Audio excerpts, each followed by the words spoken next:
Arrancamos entonces con la corrección del trabajo práctico de osteoartromuscular. En la pregunta número 1 nos dice, marque la opción correcta, donde corresponde a la triada del esqueleto facial.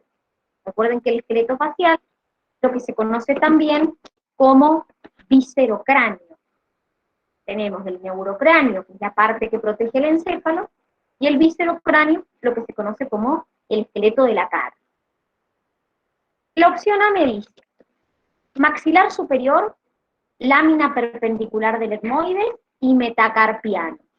¿Cuál de los tres no pertenece al viscerocráneo? El metacarpiano. Muy bien. ¿A dónde pertenece? A las manos. Muy bien, perfecto. A las manos, muy bien. Recuerden, por favor, que el tema del etmoides es una particularidad para la Facultad de Ciencias Médicas, porque acuérdense que la facultad lo considera del neurocráneo y del viscerocráneo. Entonces, ojo, si llega a haber alguna preguntita ahí del etmoides, porque la facultad lo considera de los dos. Huesos palatinos, nasales y esfenoides. ¿Cuál es el que no pertenece al esqueleto facial? A ver. Esfenoides. Muy bien, ¿a dónde pertenece? Al Al neurocráneo. Muy bien, perfecto, pertenece al neurocráneo. Vomer, huesos cigomáticos y huesos palatinos, son huesos del viscerocráneo. Acuérdense que es importante que estudien si es un hueso par o es un hueso impar, eso lo tienen que saber. Y por último nos dice huesos lagrimales, nasales y atlas. En este caso, ¿cuál es el que no pertenece al viscerocráneo? El atlas. ¿Qué es el atlas? Está muy bien, pero ¿qué es el atlas? ¿A dónde está? A En la ver. cervical. ¿Es la cervical cuál? Perfecto, Juli. ¿Qué cervical es? La S1. Muy bien, la C1. Perfecto. Atlas, C1, axis, C2. Por eso hacemos atlas, axis. El ser humano tiene más de 600 músculos en su cuerpo. Con respecto a la función de cada uno de ellos, marque la opción que considere correcta. El músculo gastrocnemio se encuentra en el muslo. ¿Cuál es el gastrocnemio?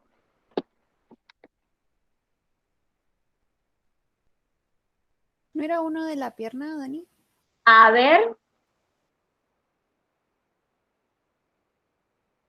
Ay, que no me acuerdo bien, lo tengo que buscar. es el llamado como, ¿cómo se le llama en criollo al gastrocnemio? Nosotros no le decimos el gastrocnemio. ¿Cómo le decimos? Gemelo. Muy bien, perfecto. Es un músculo de la pierna, puntualmente de la parte posterior de la pierna, y es lo que se conoce como gemelo, o gemelos, mejor dicho. No es un músculo del muslo. El principal músculo flexor del antebrazo es el tríceps. ¿Qué dicen? ¿Qué tiene de incorrecto eso? ¿No es que el bíceps braquial y el braquial son los flexores principales?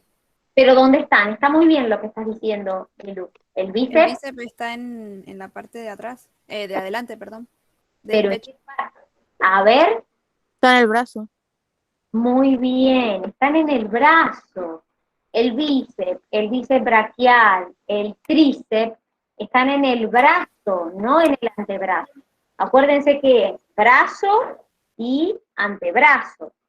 Entonces, tanto el bíceps como el bíceps braquial como el tríceps están en el brazo, no en el antebrazo. Sí es verdad que el tríceps es un extensor y el bíceps es un flexor. ¿Flexor de qué? Es el bíceps, por ejemplo, o el braquial, que me lo dijeron recién.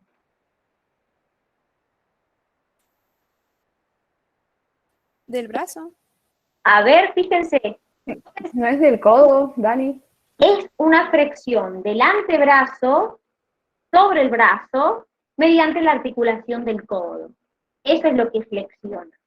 Después me dice, los flexores del carpo se ubican en la región anterior del antebrazo. Acuérdense siempre la posición anatómica. En la posición anatómica mis brazos están extendidos y con las palmas hacia adelante. Entonces la posición anterior vendría a ser esta que yo tengo acá. Entonces cuando yo digo que me flexiona el carpo, acuérdense que el carpo son los huesos de mi muñeca. Entonces justamente lo que van a hacer es flexionar el carpo. Ese es correcto. El músculo dorsal está en la cara anterior del abdomen. ¿Qué tiene de incorrecto eso? Que está en la cara posterior. A ver, ¿a dónde está el dorsal ancho? A ver. Acuérdense que cuando nosotros nos estudiamos los músculos, lo estudiamos por regiones. Estudiamos la región del abdomen, la región del tronco, la región pectoral, la región muslo, pierna, brazo, antebrazo. ¿A dónde está el dorsal ancho? ¿En qué En la parte? espalda. ¿Cómo se llama eso? Muy bien, lo que llamamos la espalda, pero ¿cómo se llama puntualmente para ser correctos en anatomía? ¿Qué región? El tronco. Está en la región posterior del tronco. Ahí se encuentra el dorsal. No es en la parte del abdomen. No es un músculo abdominal. Entonces, por eso la D también era incorrecta. Después en la pregunta 3 me dice, el número de costillas falsas, verdaderas y flotantes es. Fíjense que se los pregunta en ese orden, no en el orden en que ustedes quieran. Esa pregunta varios se equivocaron porque las pusieron como verdaderas, falsas y flotantes. Y no es lo que la pregunta decía. La pregunta me decía falsas, verdaderas, flotantes. Entonces tengo 3 costillas falsas, 7 verdaderas y 2 flotantes. ¿Qué significaba que fuera verdadera una costilla?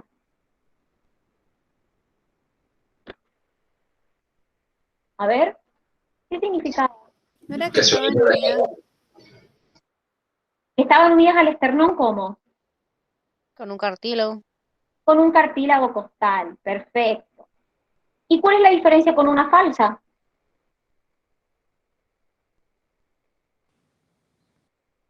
Que ¿Cuál es se la- unía entre los cartílagos, ¿puede ser? Muy Que se bien, unen a los cartílagos de las verdaderas. muy bien, perfecto. Que las falsas no se insertan directamente en el esternón, el cartílago se inserta al cartílago de las verdaderas. ¿Y las flotantes? ¿Qué significaba? Que no están unidas al esternón, ¿A dónde están unidas? Muy bien, a la columna vertebral. perfecto. Ojo con esto, también con el tema de la teoría, porque acuérdense que si bien yo les pregunto la cantidad, y ustedes me tienen que decir 3 falsas, 7 verdaderas y 2 flotantes, acuérdense que para la Facultad de Medicina, la costilla 10 a veces puede ser flotante y a veces puede ser falsa. Entonces, dependiendo de qué oración me pregunten, también puede ser correcto. Yo les puedo decir, tengo 3, 7, 2 y que sea verdad, y que en otra oración les pregunte o les diga, la costilla 10 a veces es falsa y a veces es flotante, y también para la Facultad de Medicina sería correcto. Entonces, ojo con estos pequeños detalles, que son detalles que por ahí si buscan en otra bibliografía no está igual, pero para la Facultad de Medicina sí. Vamos con la pregunta 4. Una persona viene andando en moto y tiene un accidente de tránsito. Cuando llega a la guardia, tras algunas radiografías y exámenes, le dicen que se ha fracturado los siguientes huesos: cigomático, clavícula, radio, trapecio, peroné y cuboide. ¿A dónde pertenece cada uno? Empecemos. Cigomático, ¿a dónde pertenece? A la cara. Muy bien, es el famoso viscerocráneo, es la parte de la cara. Después nos dice, clavícula. ¿A dónde Al pertenece? hombro. Muy bien, ¿forma parte de qué cintura? ¿Cómo se llamaba esa cintura que estaba formada por la clavícula y la escápula?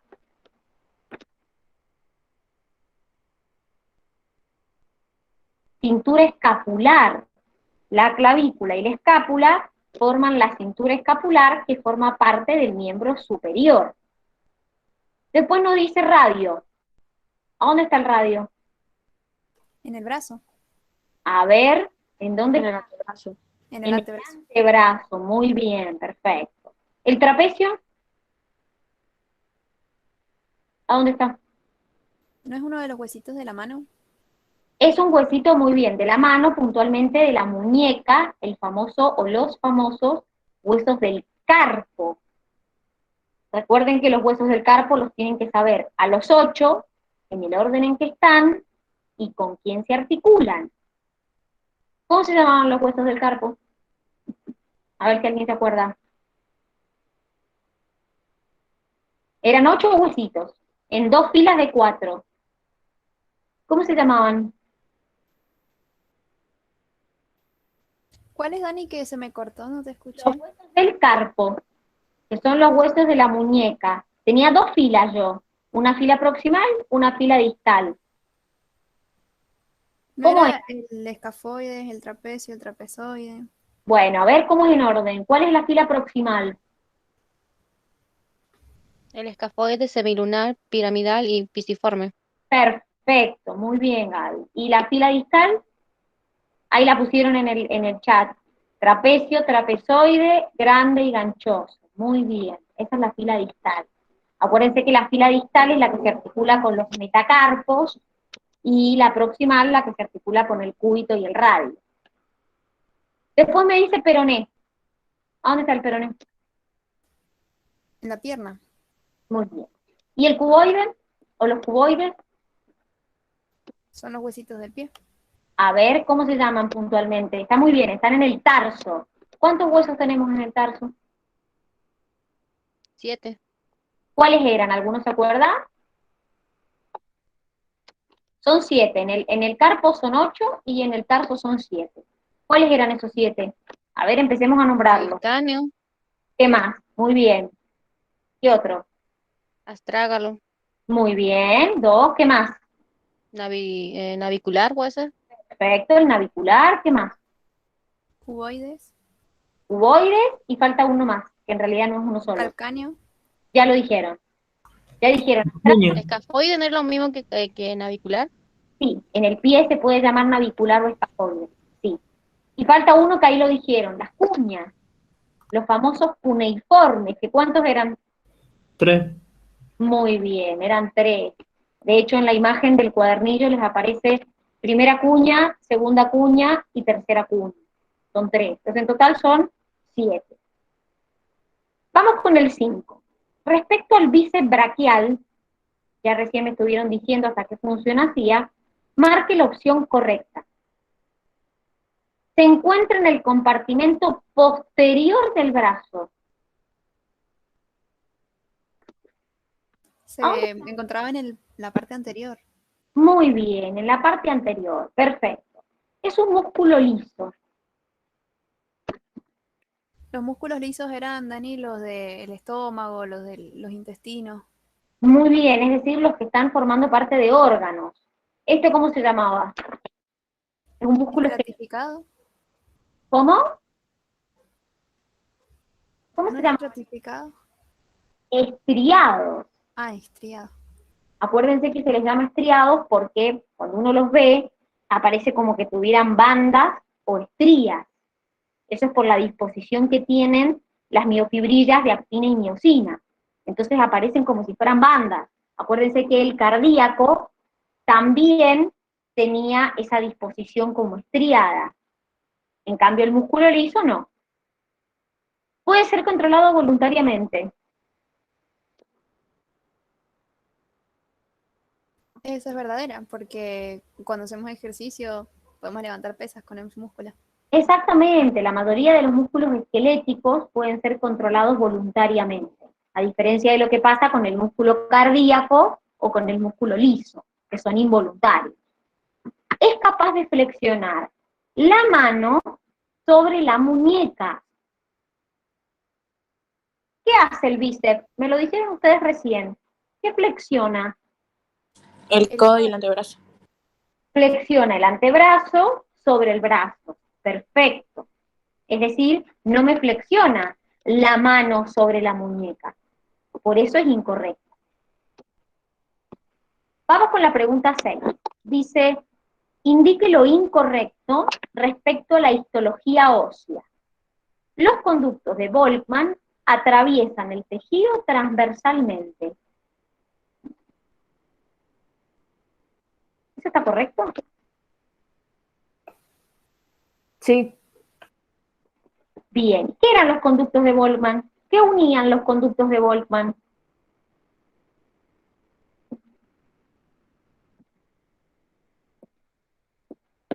¿No era que unía los vasos sanguíneos? A ver, une dos conductos, que ¿cómo se llaman? ¿El periósteo y el endostio? No. Acuérdense, ¿cómo se llama la unidad que forma parte del hueso compacto?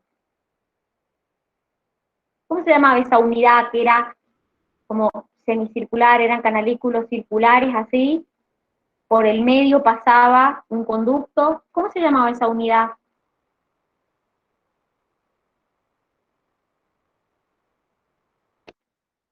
La unidad se llamaba ostiona, y lo que pasa por el medio de una ostiona se llamaba conducto de Haber.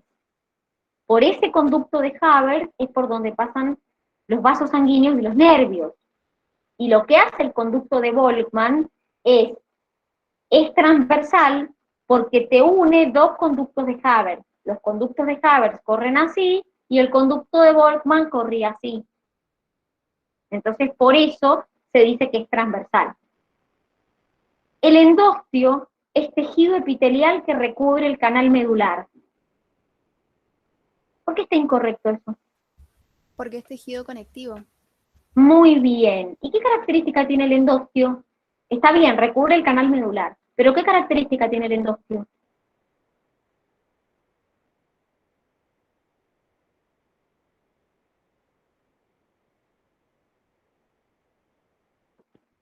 ¿Forman los huesos? Tiene potencial osteogénico, muy bien, es decir, está formado por osteoblastos que tienen la capacidad de secretar matriz, de formar hueso. El esqueleto contiene más del 99% del calcio del organismo. ¿Eso es verdad? Sí. Muy bien. Recuerden que nuestros huesos, más allá de permitirnos el movimiento, proteger algunos órganos, es una reserva de calcio y fósforo. Es nuestra principal reserva de calcio y fósforo del organismo. El periósteo es un tejido conectivo con potencial osteogénico. ¿Qué era el periósteo? ¿Qué recubría el periósteo?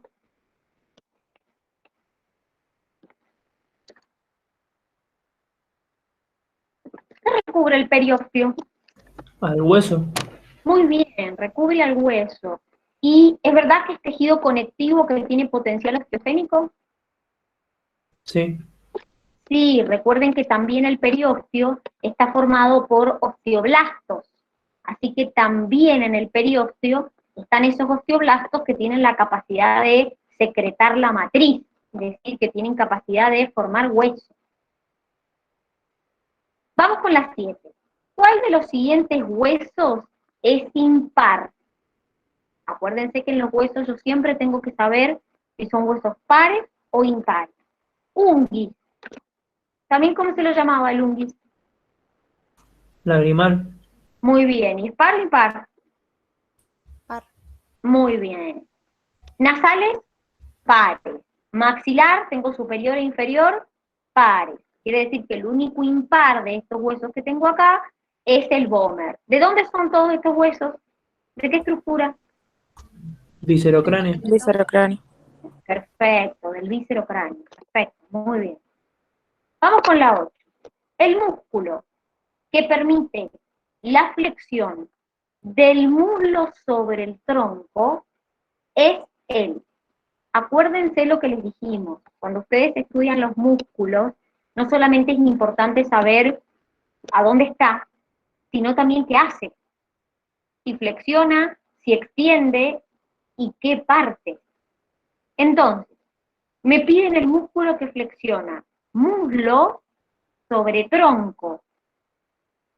Cuádriceps femoral. ¿A dónde está ubicado?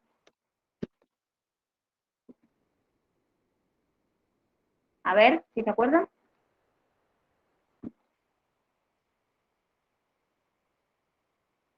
El cuádriceps está ubicado en el muslo, perdón. Está ubicado en el muslo. Estaba formado por 4 músculos, los vastos y el recto femoral. Y tanto el cuádriceps como el vasto lo que hacen es extender la pierna. Se encuentran en el muslo, pero lo que hacen es extensión de la pierna. Ojo con esto. ¿Y el pectíneo? ¿Qué función cumplía?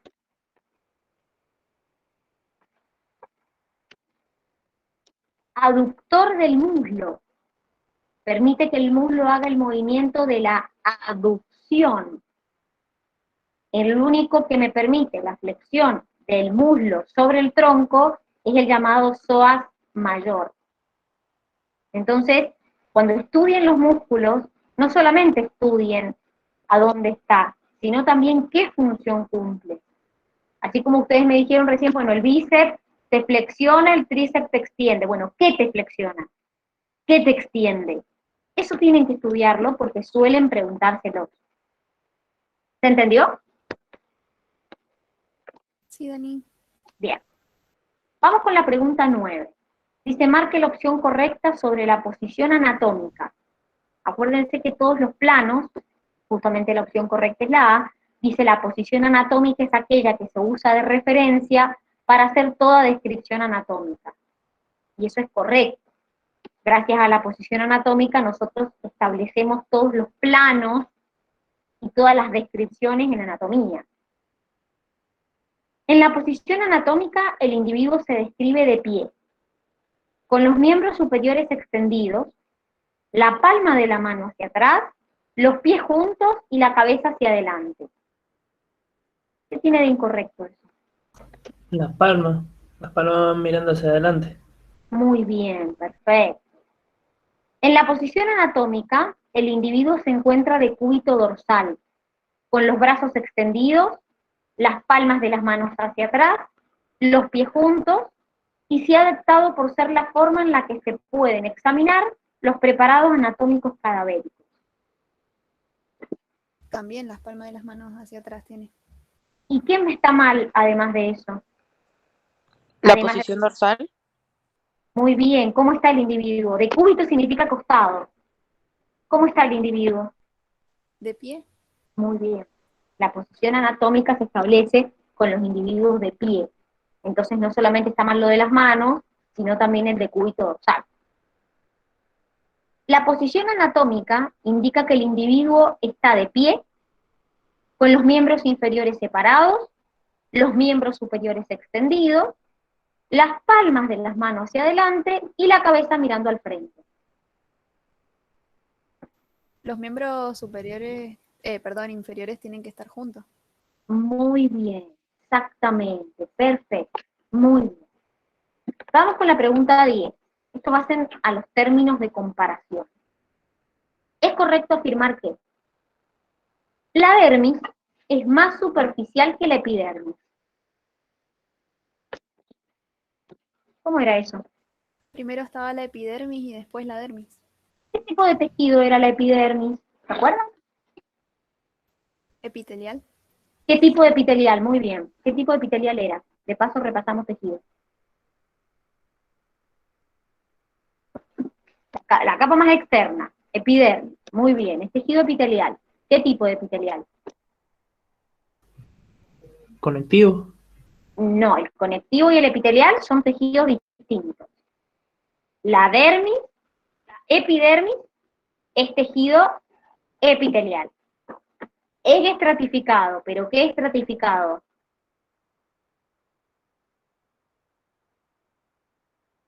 ¿Qué es estratificado?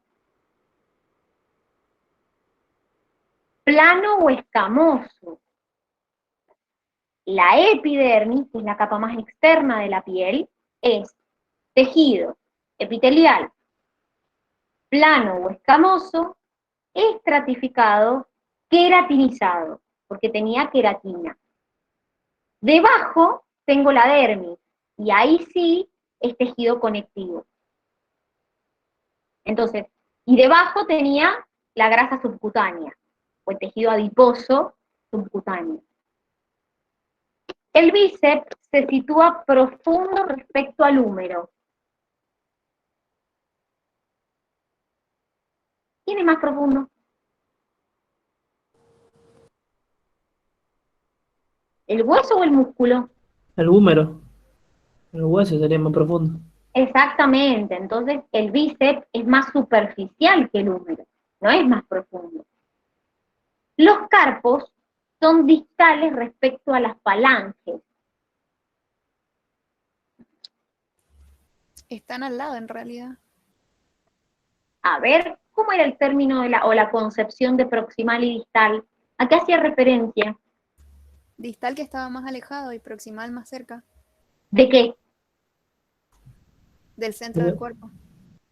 Bueno, bien, entonces, Sería proximal, no distal. claro, los carpos están proximales respecto a las falanges. Siempre ustedes tienen que entender o tienen que relacionarlo con qué lo estoy relacionando. Porque miren, si yo por ejemplo les dijera el codo con respecto a los carpos, en ese caso el codo es proximal respecto a los carpos. Entonces siempre ustedes tienen que darse cuenta qué estructura con cuál me están relacionando para ver, porque puede ser que, por ejemplo, en este caso, los carpos eran proximales respecto a las falanges. Pero si yo comparo los carpos con el codo, o la articulación del codo es proximal respecto a los carpos. Entonces siempre tengo que tener en cuenta qué estructuras me está relacionando.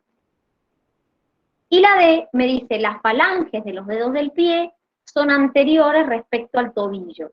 Eso está relacionado con que ustedes, cuando describen la posición anatómica, siempre está el individuo de pie y los pies están hacia la parte anterior. Entonces, por eso los dedos del pie son anteriores respecto al tobillo. Por eso esa era la correcta. En la pregunta 11 me habla de los planos anatómicos. Me dice, el plano medio es un plano vertical que pasa en dirección longitudinal a través del cuerpo, dividiéndolo en mitad derecha y mitad izquierda. ¿Eso es correcto? Sí. Bien, perfecto. El plano medio es un plano que pasa por un plano, como dice ahí, vertical, que pasa en dirección longitudinal y me divide en parte izquierda y parte derecha, más o menos en una imagen especular. Un poco lo que les decíamos es que si yo considero el cuerpo por fuera, podríamos decir que más o menos somos una imagen especular, aunque la realidad es que tenemos un brazo más corto que otro o una pierna. Ahora, si yo lo miro desde el lado interno y yo trazo un plano medio, la parte izquierda no es lo mismo que la parte derecha a nivel de órganos, porque hay órganos que están del lado derecho que del lado izquierdo no están. Entonces, internamente, el plano medio no es, cuando me divide el cuerpo, no me divide más o menos en dos imágenes especulares. Después la B me dice, los planos sagitales son planos horizontales que pasan a través del cuerpo paralelamente al plano medio. ¿Qué tiene de Son importante? planos verticales. Son planos verticales, es decir, son planos paralelos al plano medio y son verticales. Muy bien. Los planos frontales o coronales son planos verticales que atraviesan el cuerpo en ángulo recto respecto al plano medio, dividiendo el cuerpo en parte superior e inferior. ¿Es anterior y posterior? No, superior. Es un plano por acá, que es perpendicular al plano medio, y me divide en parte anterior y posterior. ¿Cómo se llama la parte anterior? Bien. Ventral. Muy bien, anterior o ventral y posterior o dorsal. Y después me dice, los planos transversales son planos que cruzan el cuerpo en ángulo recto respecto al plano medio y frontal, dividiendo en una parte delantera y trasera. ¿Cuál era el plano transversal? Superior y inferior, que dividía. Bien, es un plano que cruza el cuerpo en ángulo recto respecto al plano medio, pero te divide en parte superior y parte inferior. Y la última dice, las articulaciones son el punto de contacto entre dos huesos, huesos y cartílagos, o entre el tejido óseo y los dientes. Marque la opción incorrecta. Una manera de clasificarlas estructuralmente es en sinovial, fibrosa y cartilaginosa. ¿Eso está bien? ¿Sí o Sí, no? está bien. Sí. Sí. ¿Alguno se acuerda cuál es la diferencia puntual? O sea, ¿qué tiene que tener una articulación para denominarse sinovial? ¿Qué tenía una articulación sinovial? ¿No era el líquido sinovial? Bien, adentro tiene el líquido sinovial, tiene una cavidad sinovial, que está determinado por una cápsula, adentro hay un líquido, que es como un lubricante articular. Adentro de esa articulación encuentro ligamentos, encuentro meniscos, es decir, acuérdense que en esa articulación, justamente, las articulaciones sinoviales son diartrosis, es decir, me permiten gran cantidad de movimientos. En cambio, una articulación fibrosa y cartilaginosa, ¿tiene cavidad sinovial? No. No, muy bien. Tienen directamente un tejido fibroso o un tejido cartilaginoso que las une. Ahora, ¿de qué otra manera podíamos clasificarlas además de estructuralmente a las articulaciones? ¿Según qué más? ¿De qué otra manera las podíamos clasificar? Una era por la estructura de la articulación. ¿Y la otra manera? Por la La ubicación. movilidad. Por la movilidad, los movimientos que me permitía. ¿Y cómo podían clasificarse así? De tres tipos. ¿Cómo podían ser? Diartrosis Sin artrosis. Y y anfiartrosis, creo que era. muy bien, perfecto, exactamente. Las diartrosis, por eso la vez incorrecta, son las que más movilidad tienen. Son las que me permiten movimientos amplios, por eso lo tengo en la rodilla, en el codo, en el hombro. Una articulación cartilaginosa es, por ejemplo, la sínfisis del pubis. ¿Eso es verdad? Sí. Sí, ¿Qué tipo, si las clasificamos a nivel movimiento, cómo era la sínfisis del pubis? ¿Anfiartrosis, sinartrosis o diartrosis? ¿Cómo era la sínfisis del pubis? ¿Qué tipo de movimientos me permitía? es anfiartrosis. Anfiartrosis. Muy bien, es decir, tiene una movilidad escasa. Recuerden que principalmente se mueve cuando la mujer va a dar a luz, en el parto. Entonces es una articulación anfiartrosis. Y por último me dice las suturas del cráneo son ejemplos de sinartrosis. ¿Qué significaba sinartrosis? Que no tenía movilidad. No tenía movimiento. Muy bien, articulaciones que no tienen movilidad. Perfecto. ¿Ha tenido alguna duda del trabajo práctico? ¿Algo que me quieran preguntar? ¿Algo que no se haya entendido? Por mi parte, no. De mi parte, no, Dani. Bien. No, Dani. ¿Teoría? ¿Algo que estudiando les haya surgido de duda? Ya sea de osteoartro o de tejidos.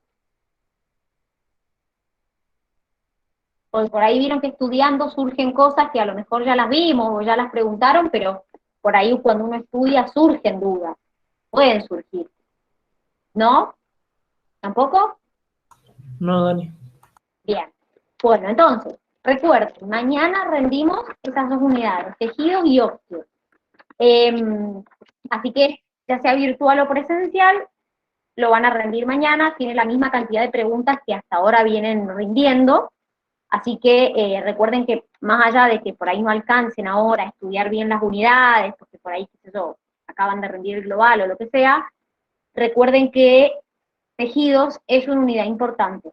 Así que si ahora no han alcanzado a verla bien, bueno, traten de verla bien, ¿sí? Traten de ponerse el finde o cuando tengan un tiempito y traten de verla porque es una unidad que se pregunta mucho en el ingreso. Entonces, traten de darle bola porque es una unidad importante, ¿sí? Entonces llegamos hasta acá con la corrección del trabajo práctico de osteoartrosis.